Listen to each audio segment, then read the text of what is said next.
Hey guys, and welcome to today's episode of Give It the Beans. It's been a long time since I've had a guest on, so I'm kicking off with the one and only. You maybe know him as Evolution Coaching on Instagram, but I know Evolution him as training, but everyone gets that wrong. Don't worry about it. my bad, but I know him as Tom Haynes. So, Tom, if you could introduce yourself to anyone out there who maybe has been living under a rock and doesn't know about you, give us a detailed intro of who you are, what you're up to, etc., etc. Cool. So I run Evolution Training. So it's not just me. I am the head of it. I am the head coach for Evolution Training. But I have Sarah, who works for me, Sarah Bradley, and I also have my brother Ben. So in regards to sort of coaching, we're a bit of a coaching team. I oversee. I only train competitors, and I have done for the past sort of 3 years, I think. And I only, maybe 2.5, 3 years. I only train competitors. I don't do any sort of non-competitors. Not lifestyle. People hate being called lifestyle clients. They like to be called non-competitors. So Ben deals with those. Ben deals with blokes who just want to get in shape for themselves, their own sort of goals, whatever. And Sarah deals with ladies who'd like to just get in shape for their own sort of goals. But she also does a bit of contest prep as well. She's got 2 or 3 girls who are going for shows. This year, I think, as well. And yeah, basically, I've been coaching. Sorry, it's my tongue bobbing. Too sorry. Sorry. So I've been coaching now. I've been coaching now for about. I think it's coming up to 5 years, 4 or 5 years, but not seriously to begin with. It's only been serious the last 3. And that means only with, people competing and actually doing well. I helped one of my buddies compete years and years ago, and he won his first ever show. In both of his classes, he won the under 80s and he won the junior class that we did. It's just some peewee little show that we did. So I helped him get ready for that. He had 6 weeks to get ready for it. So I was like, yeah, cool. I think we can do it. And we just battered him into shape. So did that. And then a few people started noticing that I was doing all right with it. And I wasn't just chatting shit. I wasn't just one of these, because back then people, there wasn't tons and tons of coaches about. It's quite a popular sort of saturated market at the moment, right?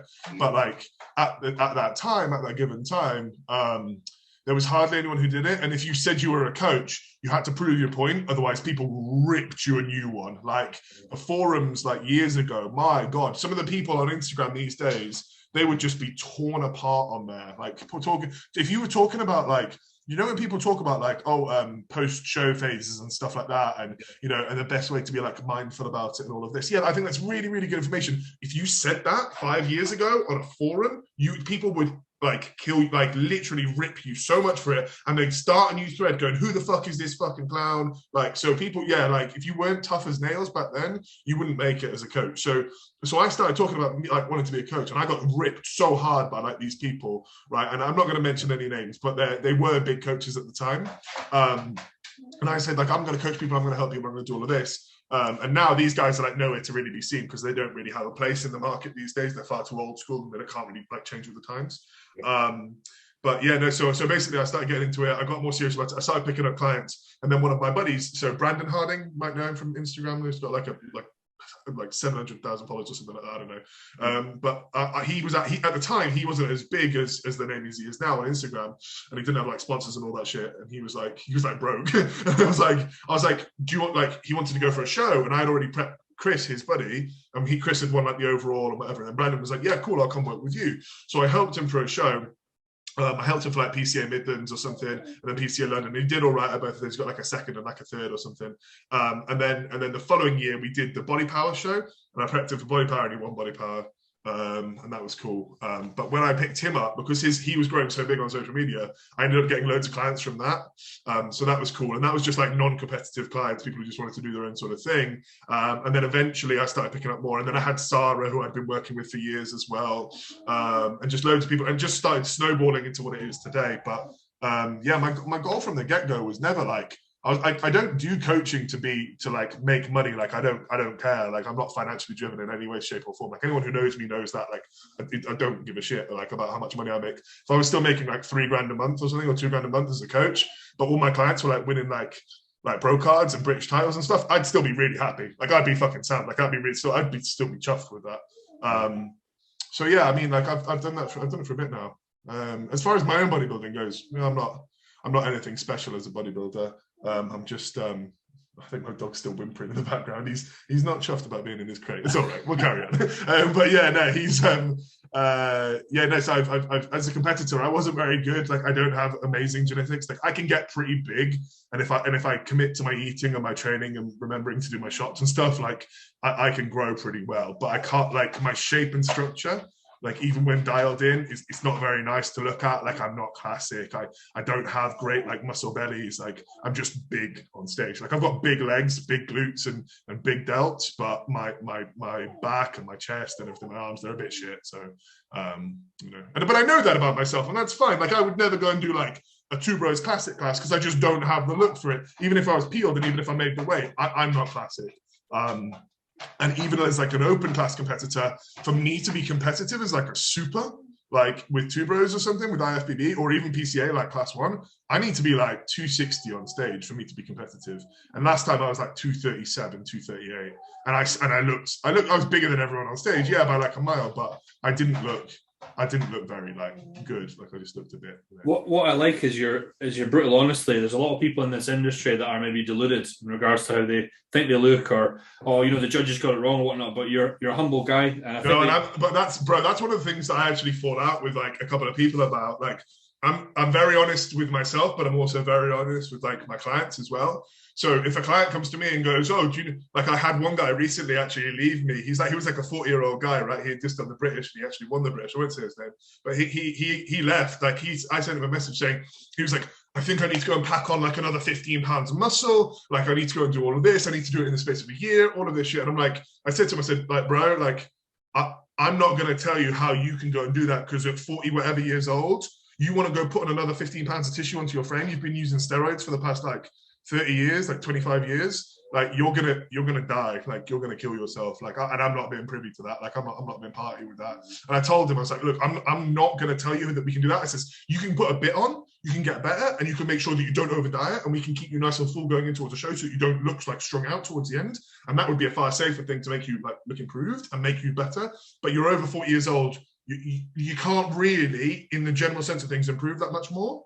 So I'm not going to come up to you. I'm not going to give you that. I'm not going to go, 'Yeah, you can do it, bro. Let's go for it,' because you'll just die. Like, you'll be dead, and then I'll be responsible somewhat for your death." And I'm not doing that.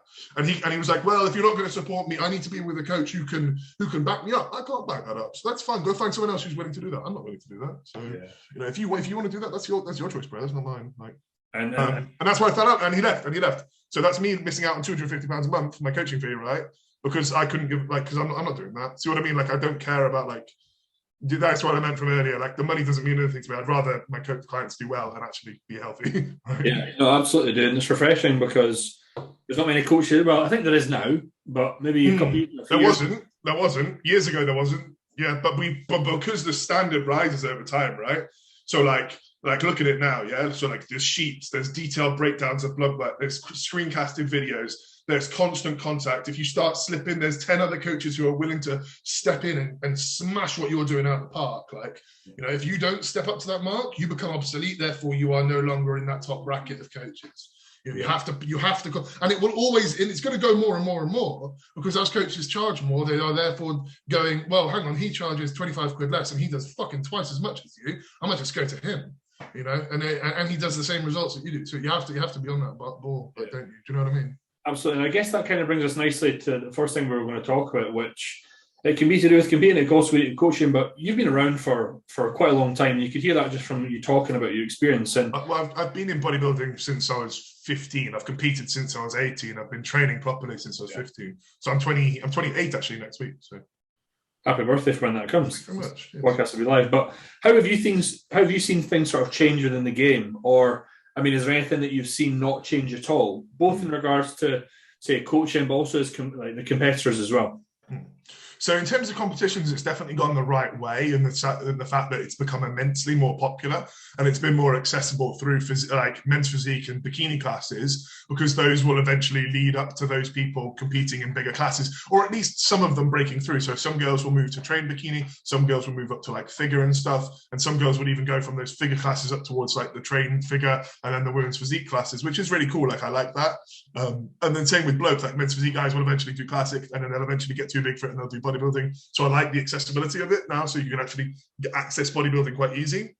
And then once you're in for a long period of time, like, you know, you'll move out. But then again, that is the problem with bodybuilding. Bodybuilding, especially for women, is a short lifespan for a lot of them, because it eats them up, chews them up, spits them out, and goes off you go with an eating disorder or a fucking psychological condition about their appearance. And, you know, so bodybuilding is a prick, but it's become more of an accessible prick now. Like, you know what I mean? Like, it's not like gate blocks anymore, like by people going, well, you know, you can't bodybuild, you're not 230 pounds on stage as a first timer, you shouldn't be doing it, you know what I mean? So it's nice that it's more of a, you can break into it.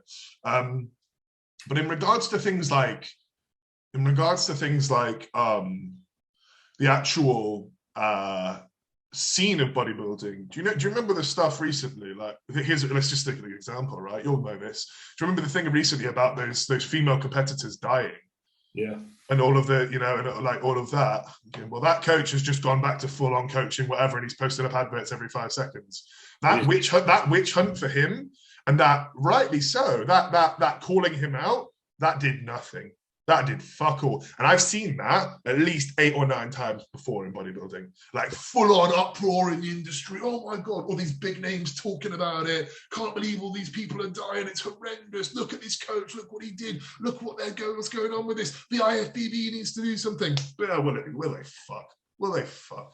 No, it's never going to change. Bodybuilding will always be like that. And if people genuinely think that doing that is going to get somewhere, they're either new to the sport so they don't quite understand, or they've not seen like what's happened over these years, or they genuinely are delusional and think that they're going to change the world, and they're not. But, you know, like, and it's a real shame, I suppose. That massive. Like, don't get me wrong, I'm saying it is a shame, but you also need to be very realistic about what you can do as an individual. I can't go and stop that dude from fucking pumping loop diuretics and aldactone and diazide into his clients, and I can't stop girls going over there.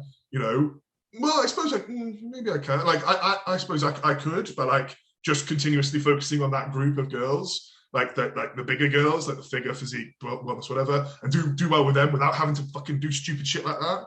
But most people can't really do much to stop that. Sorry, you were saying. I'm into it. Yeah, no, I mean, I think it's anyone that's listening to this podcast would have seen all that from last year. It's probably the biggest uproar I've ever seen within the scene. But realistically, I've not been around for as long as someone like yourself. It's kind of why we're getting you on the podcast to hear about how things used to be. It's always been like that, and it will always be like that. People are loud, shout about it, and then they go quiet straight away. Okay, you know. Do you remember the people going on about the Two Bros show in the field? Oh, everyone should all just like leave Two Bros and go do other shows. No, they won't. That's not Two Bros. Because it's the only way to the IFBB. So it's just like, you know, yes, that show wasn't great. Yes, it was a bit of a fucking slapdash thing, but it was planned. To be fair to them, it was planned in COVID time, so they didn't know what they were going to be able to do at that given time. And if that was the only show available to be on, because COVID had obviously, you know, at that time, say it had been more restrictive to people, and, you know, government were being twats and they weren't letting people go out and do shit, then people would have been grateful just to have had a show to compete in. But because it was like one weekend that, next weekend PCA Birmingham, it's like, right, okay. Yeah, 100%. You actually briefly mentioned on this, so I mean, how much has the coaching game upscaled in, say, the past 5, 6, 7, 8 years versus what it used to be like to now? Do you feel like it's a lot better now than ever was? Or? It's way better than it was. It's way better than it was. The knowledge and the information that gets passed down. If you pump out shit as a coach and you start telling your clients to do obsolete old school stuff that's been proven scientifically to not work and proven to not work and proven to be dangerous and proven that there are better methods, then you getting like pushed aside as a coach. You know, you start losing clientele and you start people go, I'm not going to that idiot. He makes me do stupid stuff that we know doesn't work. You know what I mean? So it just gets shown. A lot of American coaches, for example, they're about 10 years behind us in the UK in terms of knowledge. They're still living in a world where they think 12.5 mcg of T3 is a good idea. Like, you fucking stupid. Like, the body produces 25 to 30 on a regular basis naturally. Why would we? That's like taking 30 milligrams of test a week and saying it's TRT. It's like like they actually do it, and then no, I've seen it on bloods and I'm like, it doesn't, and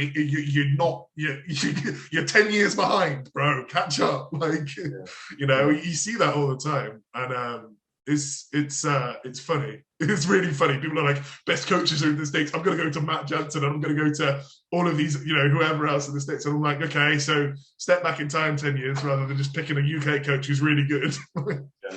All right.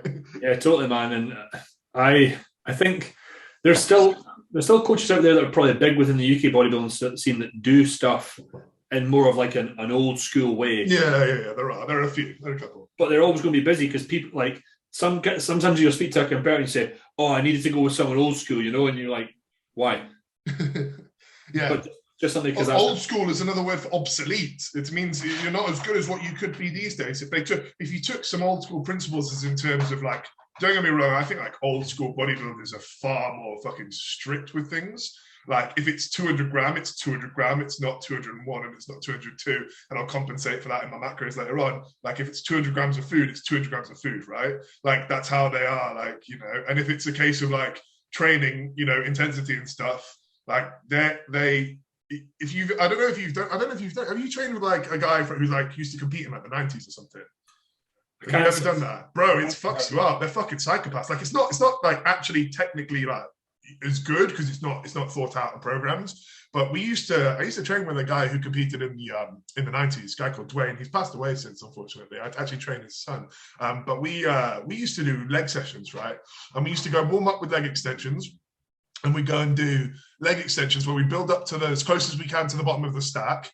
And then we just drop set that stack all the way down, like 2 pins at a time, literally just fuck ourselves up on it. Then we go and do leg press and do exactly the same thing. We build up to a side X leg press, right?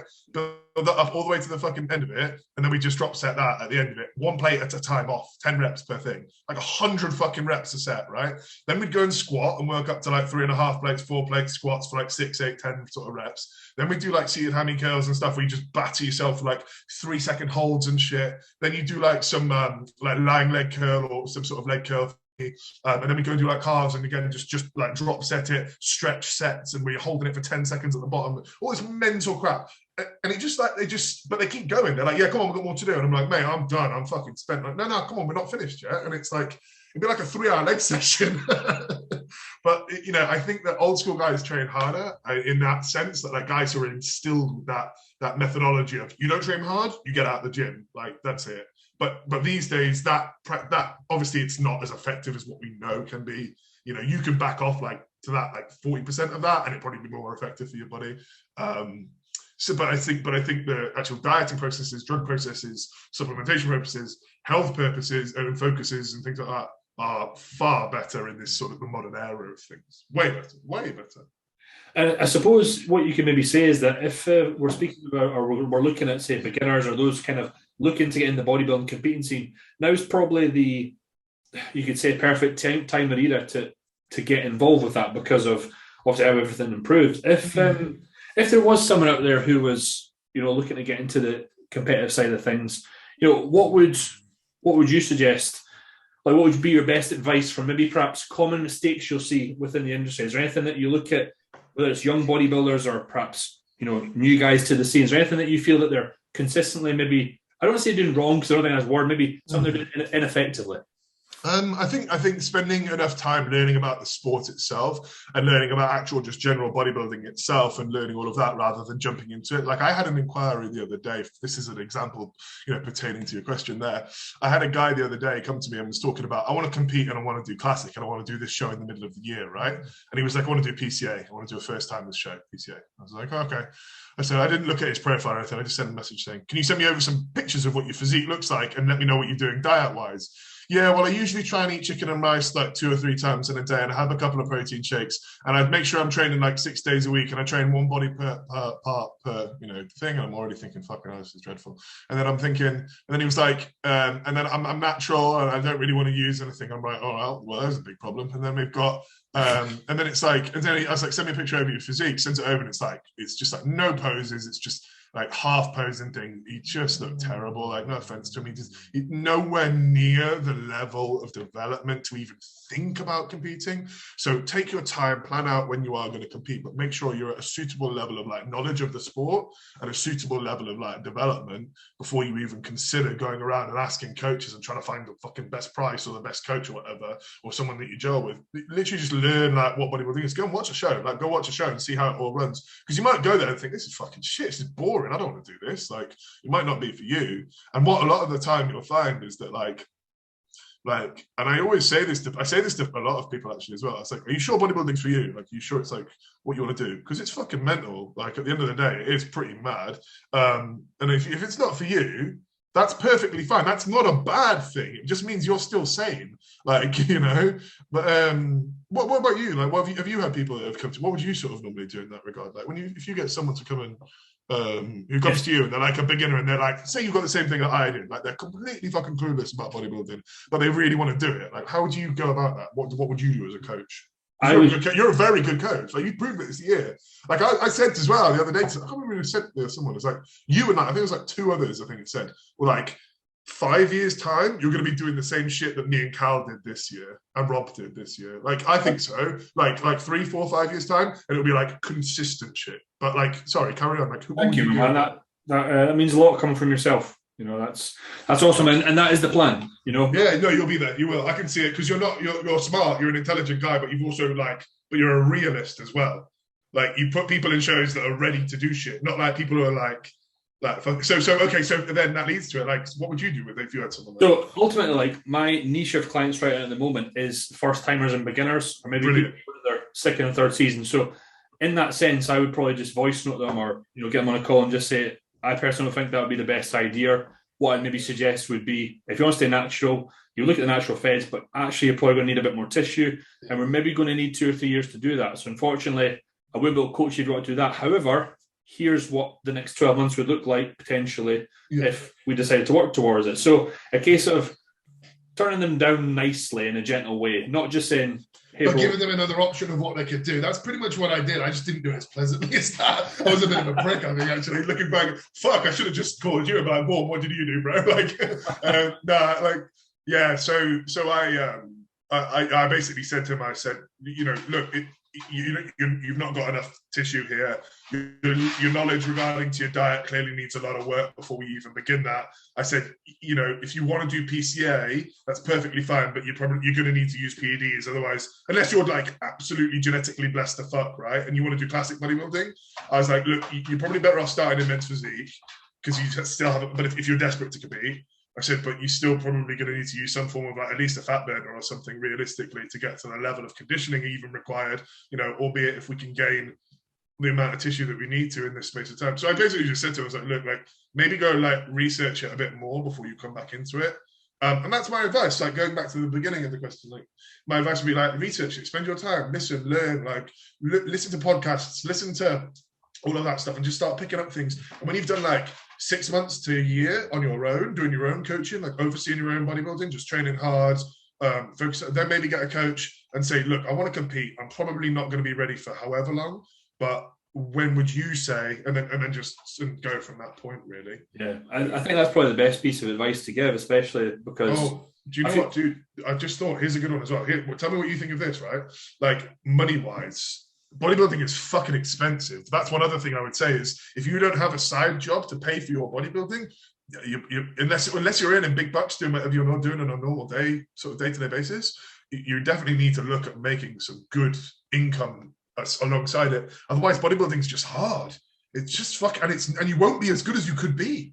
And it's like, it's one of those things. So that's one thing I would say as well. I take my hat off to those that work a 9 to 5 and still bodybuilding, still look unbelievable. Yeah, and like do it well as well. Like, because I've always sort of managed bodybuilding around clients when I was on one PT, and then online chose when I train. But to be told like, oh no, you need to work 9 to 5, 9 to 6, and then when you throw like a kid in the mix as well, which I'm learning now, it's hard.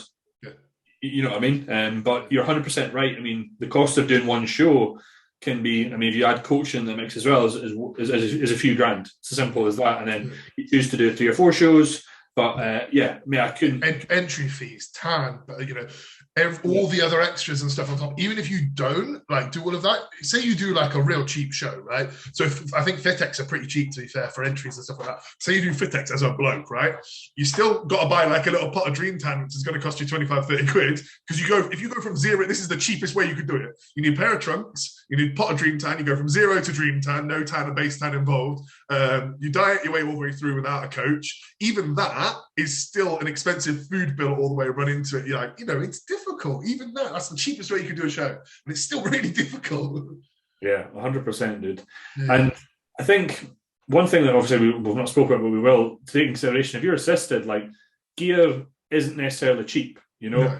But I suppose in the past couple of years, guys' stacks have changed. We often speak about a safer model approach, which we'll get into, but there's definitely still an old school mentality out there with some coaches that kind of goes against what I would see as what the norm is now, which is kind of trying to think about safe models possible for in the years to come. Maybe perhaps when you're prepping, push things a bit. But when it comes to, like, to say, if we were thinking about like big guys, like the super heavies now, do you feel that they can get as big as they need to with that safer model approach? But I guess what we should really start doing is, do you want to just explain what that safer model approach is for anyone that doesn't know? Yeah, man, absolutely. So I think, absolutely. Oh man, there's a load to go here.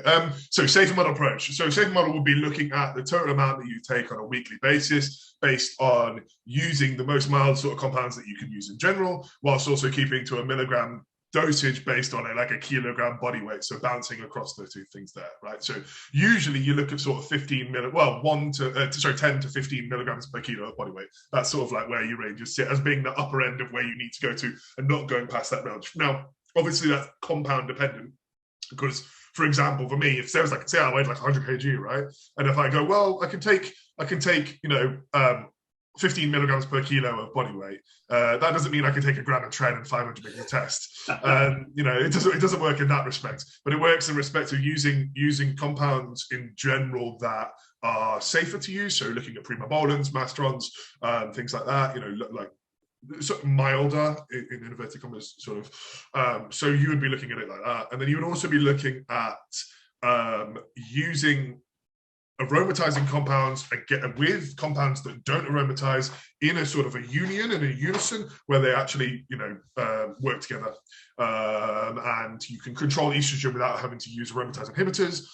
That's one thing that you'd be, or at least limiting the amount of aromatase inhibitors that you do use, or selective estrogen receptor modulators that you're using. So that's good. So that's basically how I do it with most of my guys and girls. Even supers, bro. Like supers, we still follow that same sort of approach. Like, don't get me wrong, they're gonna need a little bit. Well, they're gonna need a lot more probably than the average Joe. But they also there's other factors. I can get onto that in a minute. One thing I will say though is that I think the person who's definitely pushed this the most in the UK, and the person who you might not think it, but Joe Jeffrey generally is the godfather of that in the UK. Absolutely, 100%, totally and utterly. Now, he advises Kuba. He's spoken to JP multiple times about it. He's spoken to Cal. He speaks to me about it. He talks to all these other people. You just don't see it because it's private chats, all right? But I know for a fact that he's advised all of these people at one given time, any given time, and probably still does bits and bobs to do things there, right?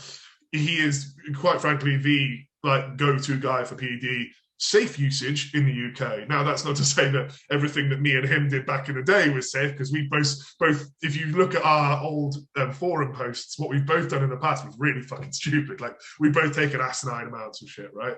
But that's back then. That's being silly young men. But now, looking at the actual, the logistics of it, the safety of it, breaking down studies, breaking down information that we can look at, and generally just taking that and working with it in a safe manner. That's the best way, I think, that people. Yeah, and I've had multiple consults with Joe as well. Well, there you go. To discuss everything. I would say that how I base my approach to my own usage and with clients is all coming from really Joe's methodologies, because same, absolutely, they work. One comment that I heard, I think it was last year, someone said to me, we were sort of discussing back and forth, like, say, off-season usage and whatnot, and he wanted to run higher tests, and I was like, well, why do that when you can go blah? But when we were discussing supers, and this is where this sort of question stemmed from, and he said, like, those guys, he says, it's not what got them to where they were, so why should they switch? And I was like,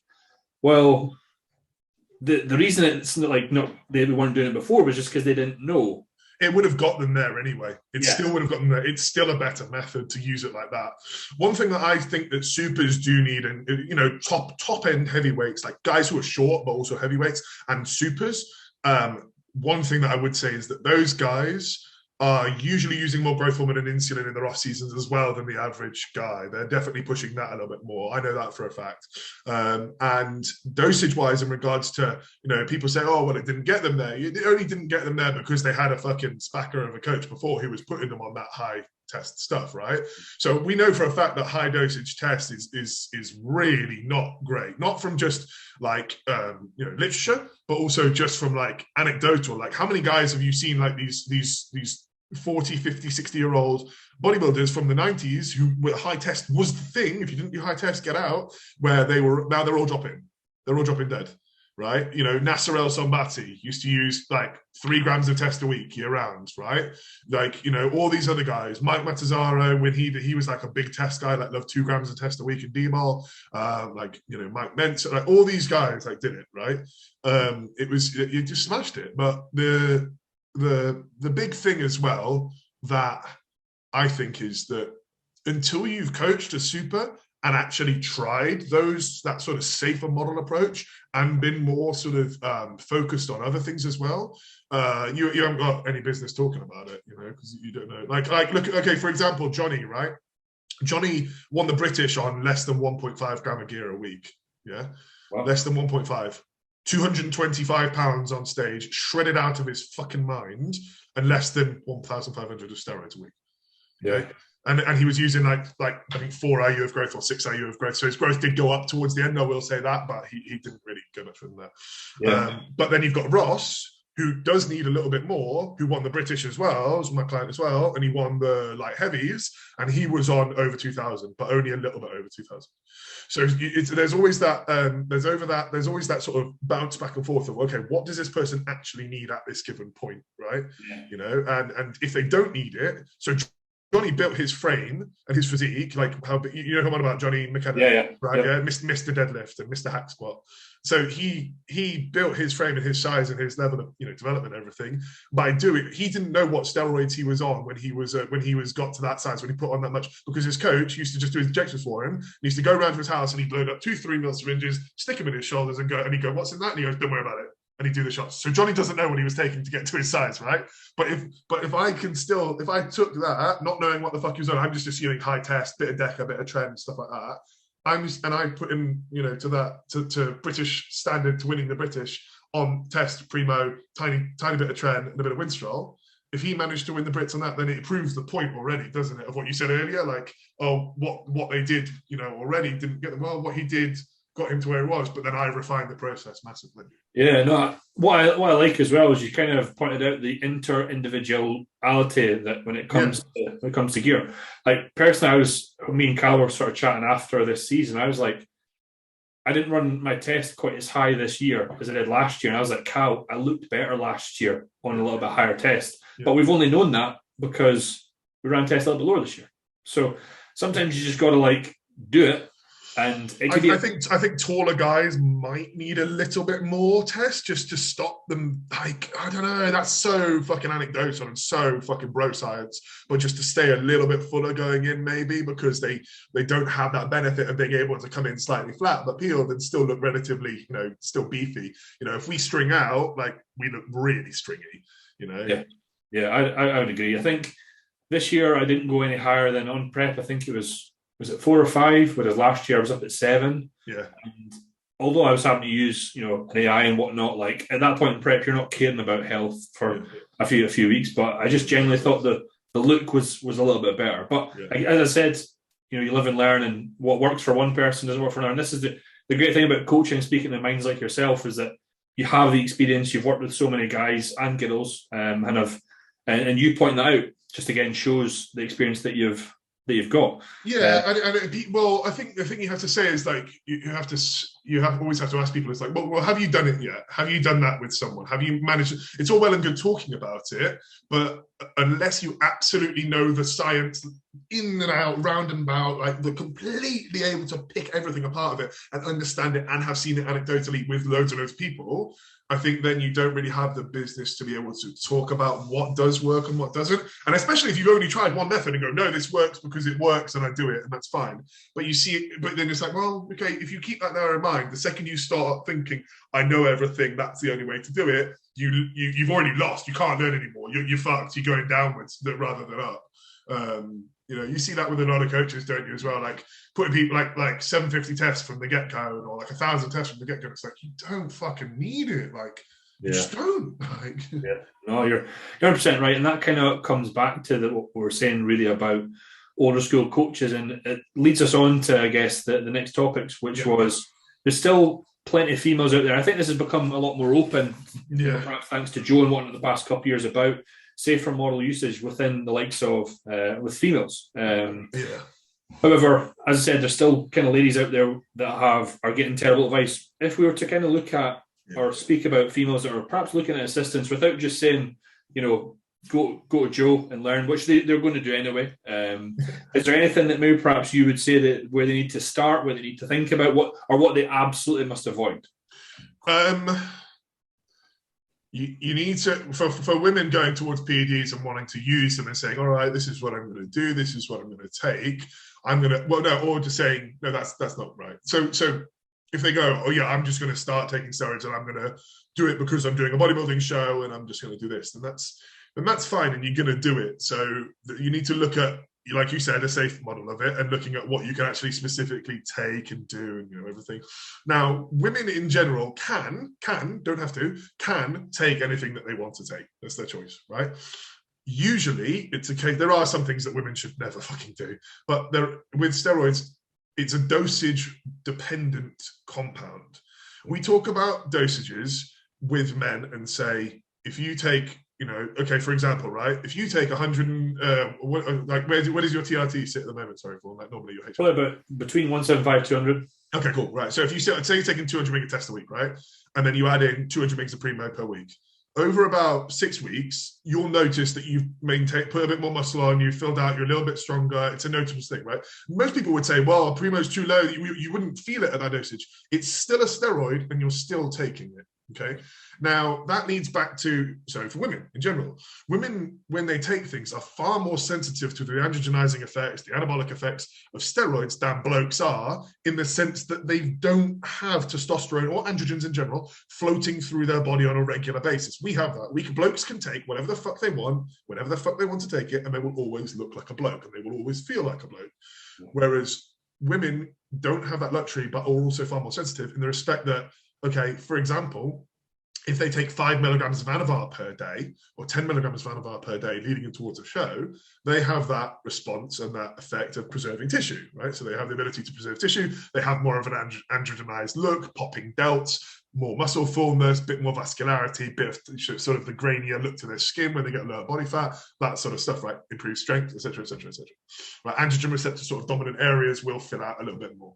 Now, they also have that effect with any steroid in general. It's not just obviously Anavar, but the one thing that people don't really look at is that women can take anything that they want to take, but it's dosage dependent. So my women's physique girls use NPP, but they use 15 milligrams of NPP twice a week or 3 times a week. Or if they're bigger, 30 milligrams twice a week, right? For a 60 milligram per week total. Now, totally in a week, that is 60 milligrams of steroids. If you take 10 milligrams of Anavar per day, that is 70 milligrams per week of steroids, right?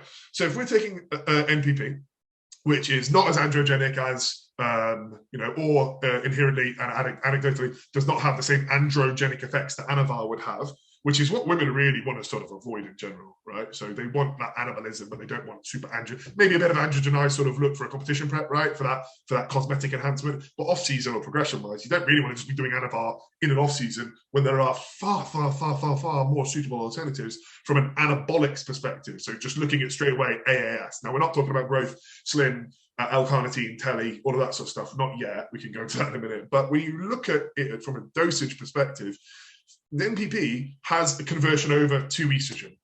it has conversion over. It aromatizes to some degree. As a woman, why would you not want some compound that aromatizes somewhat so you have estrogen in your body?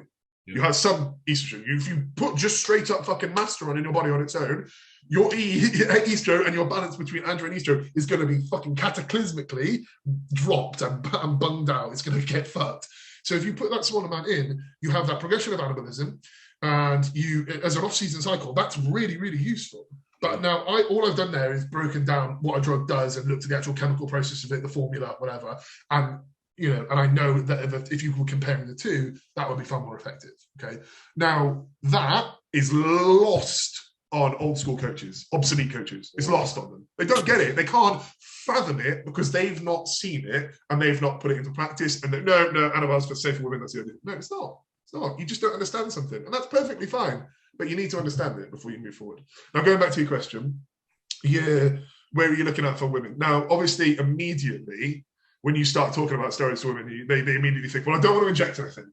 Straight off the bat, they're already like, it's like, hang on a minute, okay, hang on.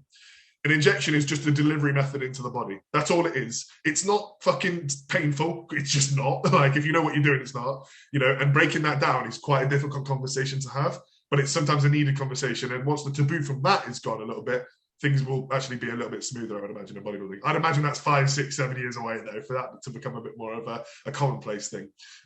Girls like to pop a little Anavar and pretend that they didn't take it, right? No, I'm natural. I only want Clenin T3. Oh, yeah, but anabolically natural. All right. So go from there. So now then we would look at like other, so if you were looking from a realistic, like what is the, well, not realistic, but like a best possible scenario, using low dosage growth hormone, using L-carnitine, using very small amounts of insulin, using various other compounds like your metformins, using your SARMs, your selective androgen receptor modulators, your ostarine, are far more better for like a starting off point before then going over towards anabolics. And if you can max out with all of those first before then flipping the switch, that would be great. But chances are you're not going to have done that. And by the time you come to a coach, you'll go, have you ever taken steroids? And you go, well, I did try Anavar for 6 weeks. So you've already broken that barrier there. So you might as well, you're not going to get the same response from those compounds.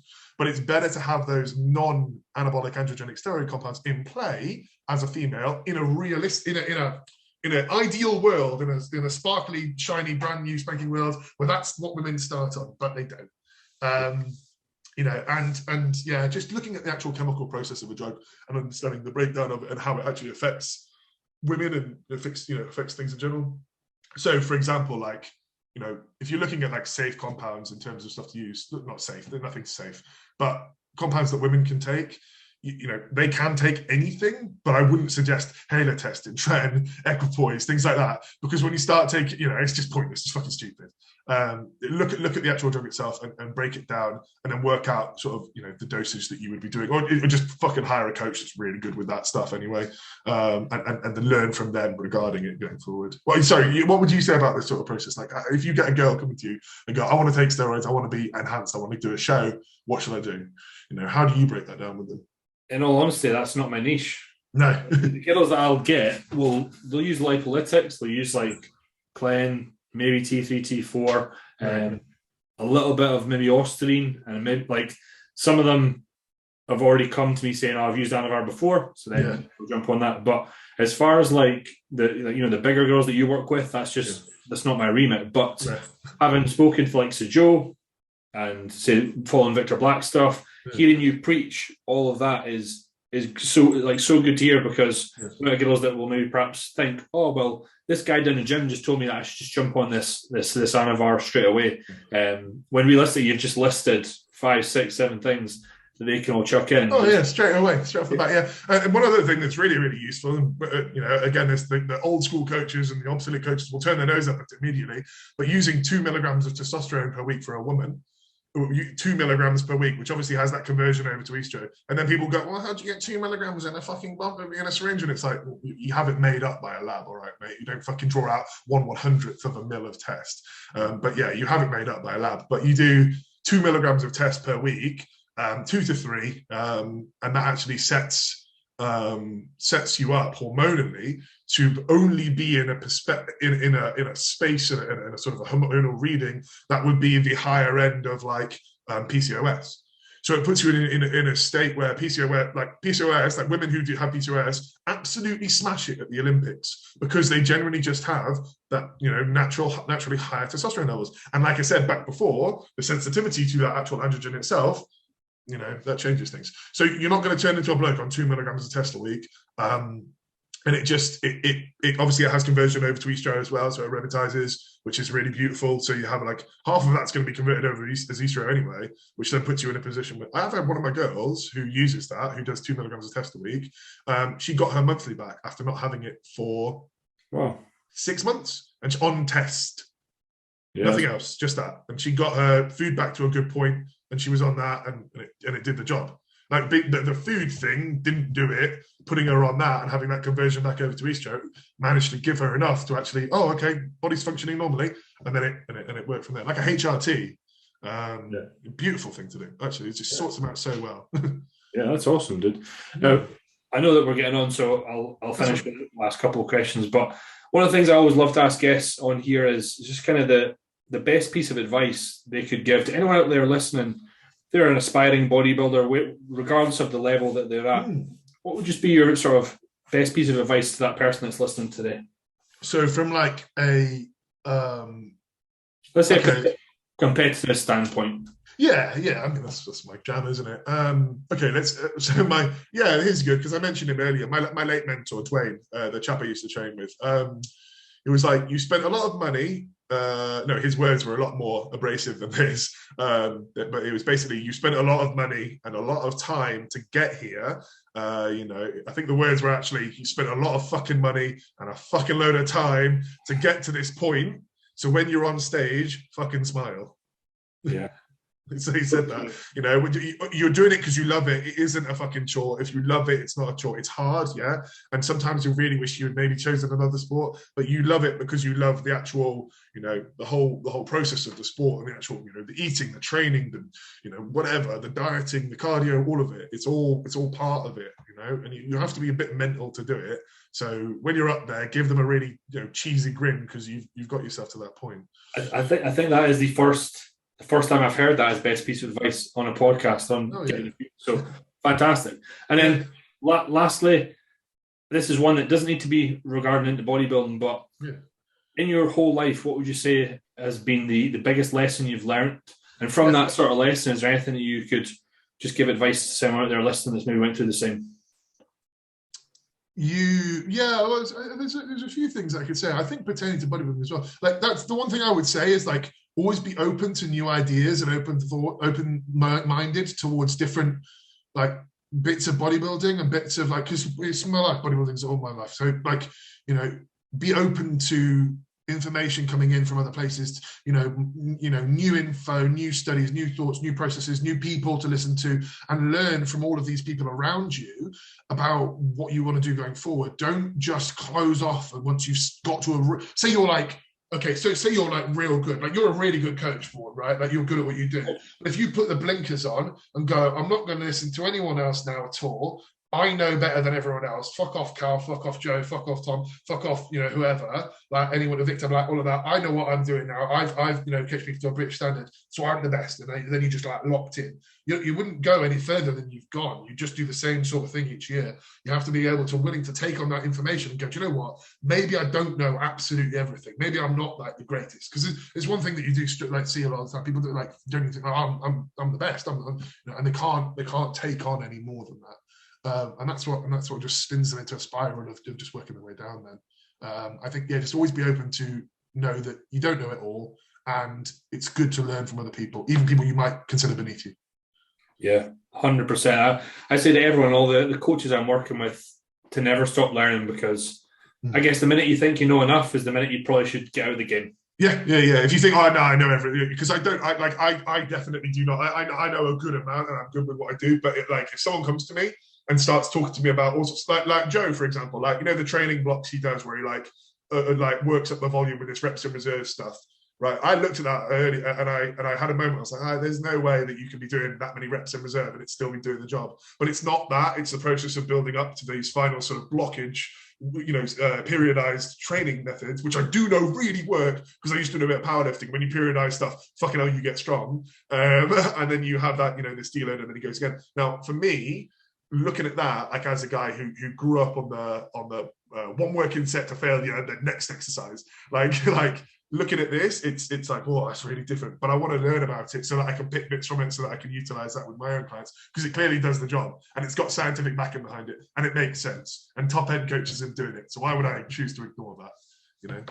Yeah, no, you're 100% right. It's something that I think a lot of people have spoken about recently, and I always say it's when people ask me my opinion, I always say I think it's fucking genius. Yeah.